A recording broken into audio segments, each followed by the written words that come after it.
Well, government's National Heritage Day celebrations will take place in Kokstad this month. The focus on the area, formerly known as East Griqualand, is aimed at preserving the history and the culture of the Khoi and San residents.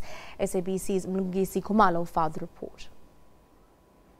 Kokstad, an area with one of the largest Khoi and San communities in the country. The community, mostly comprising of direct descendants of Adam Kok, the founder of Kokstad, have also entered the country's hot land debate.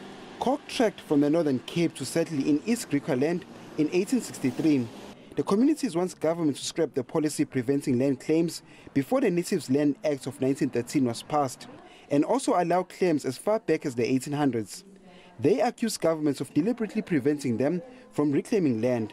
They also claim they were dispossessed of their land long before the notorious 1913 Act. The 1913 Natives Land Act was negotiated at Kokstad.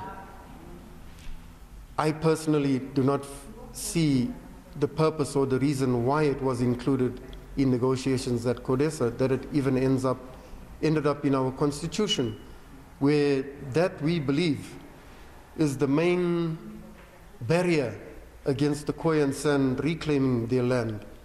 Because if you remove that, then we all have lands registered in our forefathers' names in 1860, 1861, 1862. Up until the late 1800s, land was registered in our forefathers' names. The group also threatened to boycott the Heritage Day celebrations planned for the 24th of September in Kokstad, unless government is willing to listen. This is a major blockage for us. It prevents us from lodging claims against land that we have lost. And the 1913 Natives Land Act is a derogatory law that we believe has been made part of the negotiations at Kokstad. Meanwhile, governments deny sidelining the Khoi and San communities.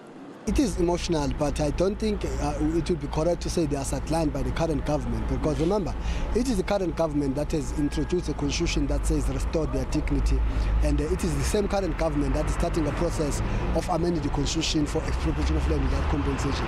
A bronze statue of Adam Kok is expected to be unveiled on Heritage Day. A municipal building will also be named after Adam Kok III. Mlungisi Khumalo, SABC News, Kokstad.